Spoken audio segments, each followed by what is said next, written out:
Everyone, welcome to my channel. पिछले videos में हमने now the leaves are falling fast को कंप्लीट कर दिया था। इस वीडियो में हम question answer, filling the blank, true false and summary को देख लेंगे। ठीक है, तो सबसे पहले हम देख लेते हैं ट्रू फॉल्स।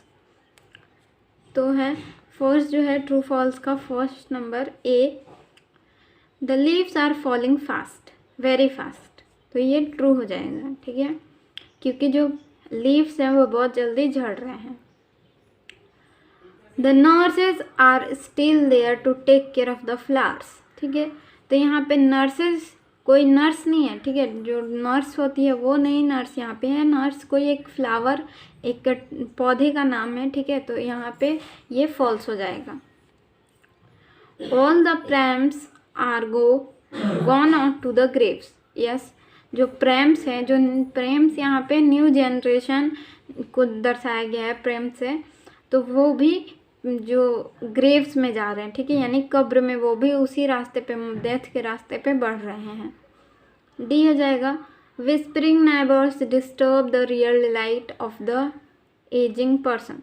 तो ये भी ट्रू हो जाएगा, क्योंकि जो विस्परिंग नेबर है यानी जो मैसेंजर्स ऑफ डेथ है, वो जो इंसान है, ठीक है, जो एजिंग इंसान है, मतलब जो बूढ़ा हो रहा है जो इंसान, उसकी रियल डिलाइट में डिस्टर्ब करता है। मतलब उसकी ज़िंदगी है जो वो खुश है, उसकी वही उसकी रियल डिलाइट है, रियल असली खुशी है, और उससे ये विस्परिंग नेबर उसको दूर ले जाते हैं, तो इसको डिस्टर्ब करते हैं। Old persons feel lonely as they gradually become inactive. ठीक है, तो जो ओल्ड पर्सन्स होते हैं वो अकेला महसूस करते हैं जब वो इनएक्टिव हो जाते हैं। मतलब जब वो किसी मतलब कोई काम नहीं कर पाते हैं तो वो अपने आप को अकेला पाते हैं। तो ये भी ट्रू है। नेक्स्ट देखते हैं F, death freezes the body and separate us from the crowd of the people. ये भी ट्रू है। जो डेथ है उससे हम फ्रीज हो जाते हैं। ठीक है, मतलब हम ठंडे हो जाते हैं और हमारा जो बॉडी है वो ठंडा हो जाता है और हम क्राउड से दूर हो जाते हैं, सेपरेट हो जाते हैं।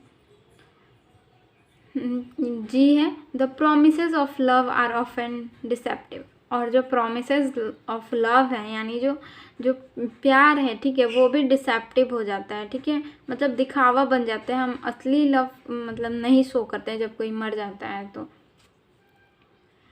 Starvation and suffering do not characterise human life. ठीक है, जो स्टारवेशन है, ठीक है, यानी जो भूखमरी होती है, और जो सफरिंग होती है, मतलब जो संघर्ष होता है, वो ह्यूमन लाइफ को नहीं दर्शाता है। ठीक है, वो नहीं दर्शाता है। तो यहाँ पे ये भी ट्रू हो जाएगा। ठीक है, travellers get one relief in the waterfall on the mountain. तो ये भी ट्रू हो जाएगा। जो ट्रैवलर्स हैं वो जो वाटरफॉल होता है उसमें से मतलब पानी ले पी के अपना मतलब ब्लेस होते हैं। ठीक है, मतलब उनको माउंटेन ब्लेस करता है अपना पानी दे के ट्रैवलर्स को उनके लास्ट डिस्ट्रेस में।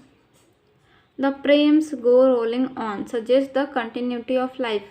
फॉल्स हो जाएगा, क्योंकि जो the prams go rolling on मतलब जो प्रेम्स हैं यानी जो न्यू जनरेशन है वो भी किस तरफ जा रहे हैं, वो भी डेथ की तरफ जा रहे हैं, ना कि कंटिन्यूटी ऑफ लाइफ की तरफ जा रहे हैं। ठीक है, यहाँ पे कंटिन्यूटी ऑफ लाइफ का मतलब हो गया कि लाइफ अभी चलेगा, ठीक है, कंटिन्यू रहेगा, बट ऐसा नहीं है, वो भी उसी रास्ते पे जा रहे हैं यानी डेथ के रास्ते पे जा रहे हैं।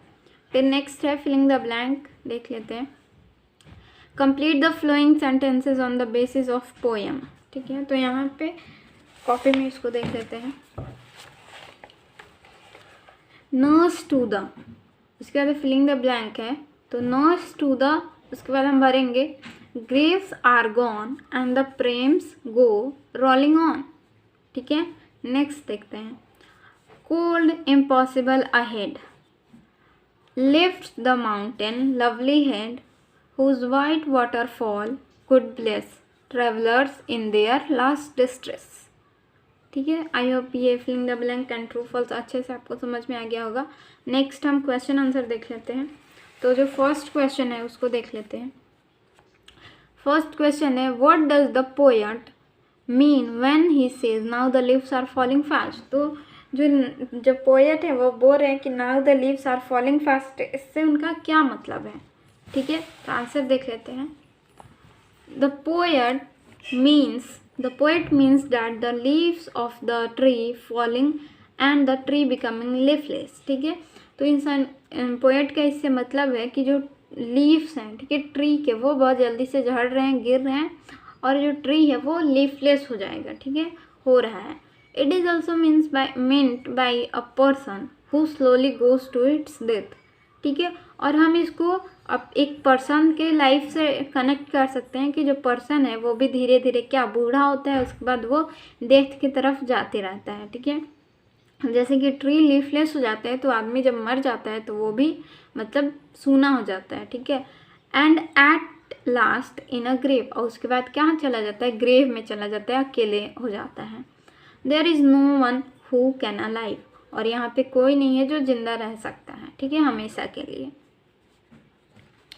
नेक्स्ट देखते हैं question, what are the words in the second stanza that suggest death and the effect of the death on human body। ठीक है, तो इसमें सेकेंड स्टेंजा में कौन सा वर्ड है जो कि डेथ और डेथ के इफेक्ट को सजेस्ट करता है ऑन ह्यूमन बॉडी, तो उसका आंसर देख लेते हैं। In the second stanza, the following are the words that suggest death and the effect of the death on the human body: whispering neighbours, pluck and freeze. ठीक है, तो ये words हैं, जैसे कि विस्परिंग नाइबर, विस्परिंग नाइबर्स मतलब होता है मैसेंजर ऑफ डेथ, और ये भी हमें डेथ को सजेस्ट करते हैं। एंड प्लक एंड फ्रीज मतलब, प्लक मतलब होता है हम तोड़ लेना, लेकिन यहाँ पे हम यूज़ करेंगे दूर कर देना। ठीक है, हमारे रियल डिलाइट से दूर कर देना। और फ्रीज, फ्रीज मतलब भी डेथ हो जाता है, डेथ के बाद हमारा शरीर एकदम ठंडा हो जाता है, तो यहाँ पे एक फ्रीज भी है जो कि डेथ को सजेस्ट करता है या फिर इफेक्ट ऑफ डेथ दिखाता है। ठीक है, मतलब मरने के बाद बॉडी पे क्या इफेक्ट होता है, तो हमारा बॉडी बहुत ठंडा हो जाता है एकदम। ठीक है, नेक्स्ट क्वेश्चन नंबर 3 देख लेते हैं। How do we complete our last journey to the grave, हम कैसे अपने लास्ट जर्नी को ग्रेव तक कंप्लीट करते हैं। ठीक है, तो इसका आंसर अब नेक्स्ट देखते हैं।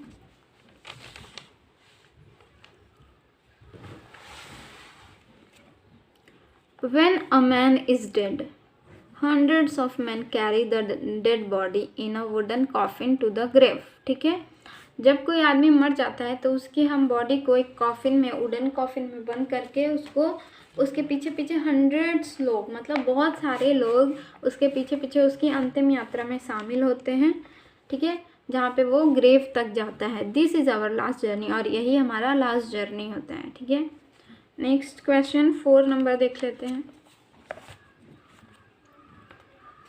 What do trolls do in the leafless would. ठीक है, तो जो ट्रोल्स हैं, ठीक है, जो ये क्रिएचर होता है, ठीक है, माइथोलॉजी का एक क्रिएचर होता है, लेकिन हम इस पोयम में यहाँ पे बुराई से इसको रिलेट करेंगे। ठीक है, तो यहाँ पे बोले जा जो ट्रोल्स है वो क्या करता है लीफलेस वुड में, यानी बिना पत्तों के जो वुड होता है, जो जंगल होता है, उसमें वो क्या करता है। तो इसका आंसर देखते हैं।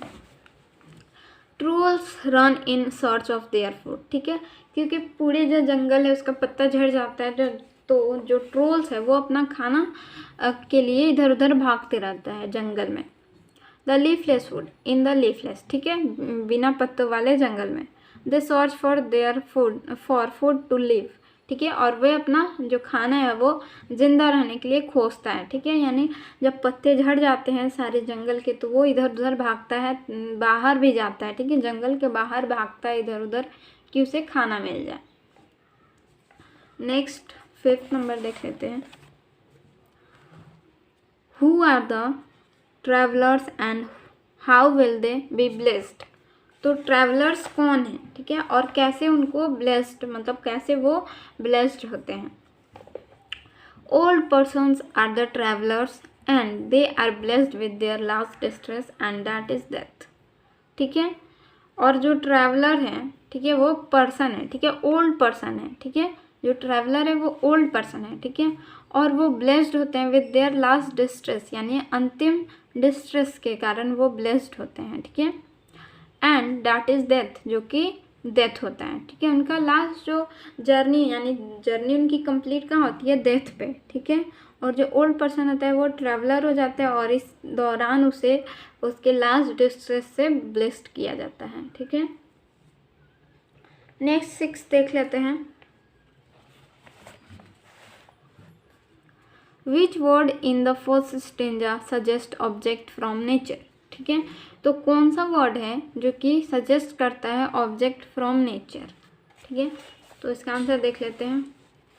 Nurses flowers is the word in the first stanza that suggest object from the nature. ठीक है, तो नर्स फ्लावर जो कि यहाँ पे नर्सेस फ्लावर जो यूज़ किया गया है वो सजेस्ट करता है हमारे ऑब्जेक्ट फ्रॉम नेचर को।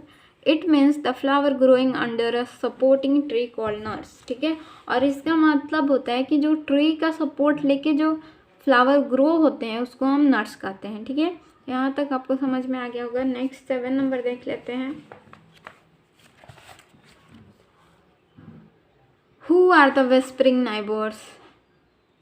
ठीक है, तो यहाँ पे कौन विस्परिंग नाइबर्स कौन है। ठीक है, एजेंट्स और messenger of death are the whispering neighbours who come when a human body is dead होगा, सॉरी यहाँ पे डेड होगा, dead.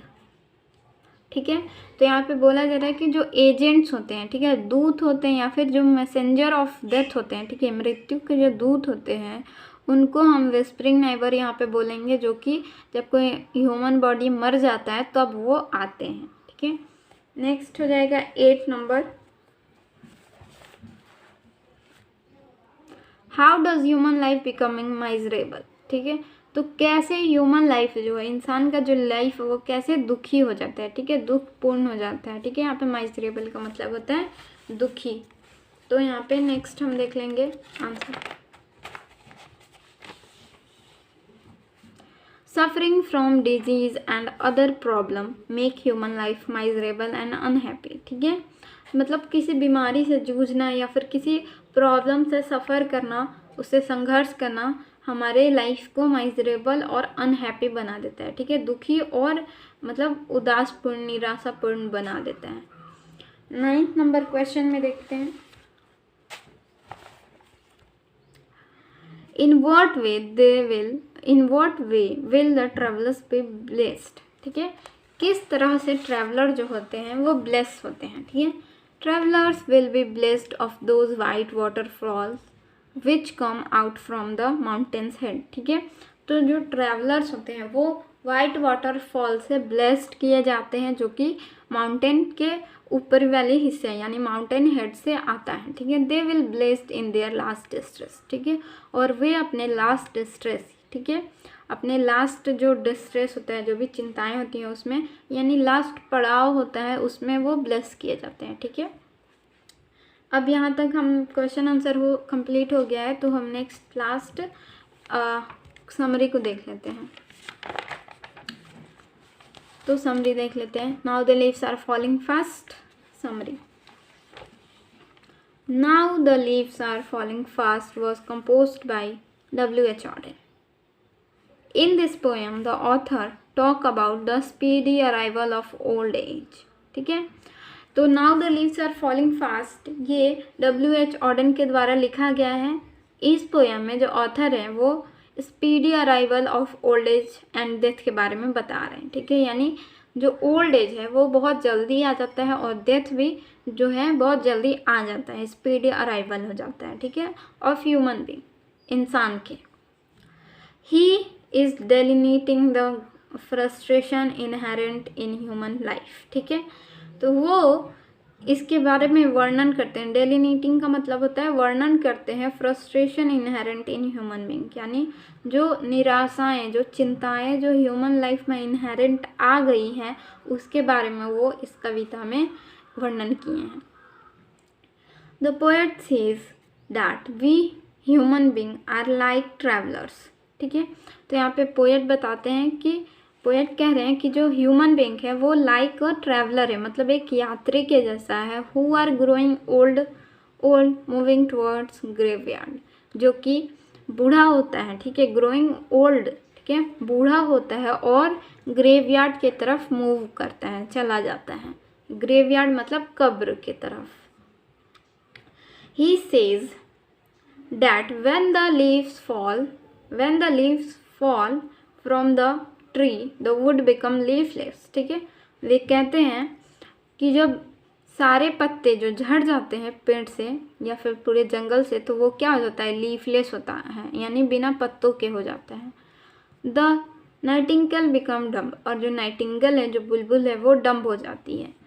In the same way human being become physically weak and inactive, और इसी तरह जो ह्यूमन बींग है यानी जो इंसान है वो भी फिजिकली वीक हो जाता है, ठीक है। मतलब जैसे ही उसकी ओल्ड एज हो जाती है, ठीक है, जैसे जैसे वो बूढ़ा होते जाता है और अपने डेथ के तरफ बढ़ता जाता है, वो क्या हो जाता है, फिजिकली वीक हो जाता है, इनएक्टिव हो जाता है, ठीक है, यानी अक्रिय, मतलब वो कोई काम अच्छे से नहीं कर पाता है फिर, ठीक है, और शारीरिक रूप से कमज़ोर हो जाता है। And get separated from the crowd of the people at the time of end of the last journey, ठीक है, और सेपरेट हो जाता है, अलग हो जाता है लोगों के भीड़ से, ठीक है, क्योंकि वो इनएक्टिव है, ठीक है, तो वो कुछ नहीं कर पाता है, तो वो लोगों के भीड़ से भी अलग हो जाता है अपने लास्ट जर्नी के एंड में, ठीक है, यानी जब उसका जो लास्ट जर्नी है, उसके जो डेथ है, डेथ के पहले की जो वो कुछ टाइम है, उसको जो उसका लास्ट जर्नी है उसके एंड, ठीक है, तो उसके एंड पे वो लोगों से भी दूर हो जाता है। But the poet shows N optimistic approach, ठीक है, बट यहाँ पे जो पोएट हैं वो एक ऑप्टिमिस्टिक अप्रोच दिखा रहे हैं, यानी दूर दृष्टि वाले अप्रोच, ठीक है, दिखा रहे हैं, ठीक है। That when we come to an end of our life, ठीक है, कि जब हम अपने एंड ऑफ आवर लाइफ, यानी हम अपने जब लाइफ जीवन के अंत पर आए, we hear the melodious sound of waterfall, तब हम उस वाटरफॉल के मेलोडियस यानी बहुत ही मधुर साउंड को सुने, ठीक है। यहाँ पे आपका समरी ख़त्म हो रहा है। आई होप ये समरी आपको समझ में आ गया होगा। If you like the video please subscribe the channel and share the video, also comment for this video. Thank you for watching.